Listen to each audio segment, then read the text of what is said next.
After a season sprinkled with hints that his magic may be fading, Lionel Messi proved once again he still has what it takes to sell out Wembley Stadium and keep Argentina dreaming in a Messi's sheer presence lured a capacity crowd of more than 87,000 to the home of English football and did not disappoint, orchestrating the 3-0 demolition of Italy, creating the first goal for Lautaro Martinez and the third for Paulo Dybala. All that was missing was a goal to call his own. Angel Di Maria converted the second and Messi was foiled 3 times in quick succession as he hit a mesmerizing purple patch of form. And he will be 35 later this month and scored only 11 goals in an underwhelming first season at Paris Saint-Germain, but he revealed this week that his sluggish form was down to the aftereffects of COVID after contracting the virus. It would be foolish to write off the 7-time Ballon d'Or winner just yet. There is still no one quite like him when the ball is at his feet and starts to move, lifting thousands to their feet and holding them in his throat. And he can still conjure such flashes of brilliance as he did against the Italians, leaving with the Man of the Match award, a crowd-pleasing choice, and another winner's medal around him. This was Finalissima,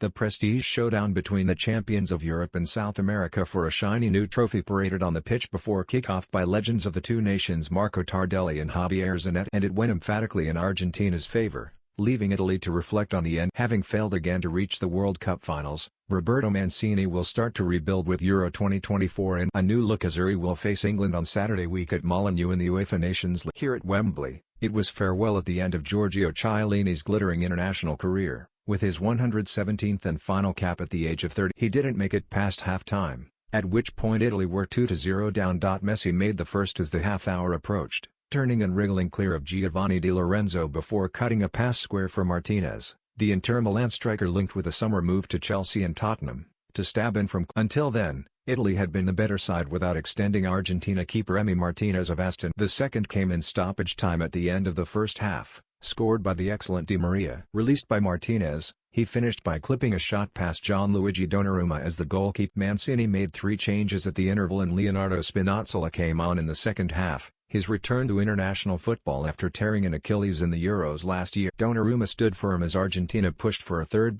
There were 2 fine saves, the first turned over after a deflection and the second to beat away, then 3 to frustrate another PSG teammate. Messi. The first would have been a vintage goal by the great man after he danced through a crowd of blue shirts inside the penalty box but could not find a way past he was firmly in the groove by this stage and created a glorious opening for Giovanni Lo Celso with a cross from the right with the outside of his left foot after tackling Spurs midfielder Lo Celso, who spent last season on loan at Villarreal, slid the ball into the side netting. Dybala came off the bench to squeeze in the third after a run from halfway by Messi, who was thrown in the air in celebration by his teammates after the final whistle. Argentina are 32 games unbeaten, adding the Finalissima to their Copa America title and moving on to the World. One of the teams likely to win it, according to Mancini, and with their talisman still sparkling despite his advancing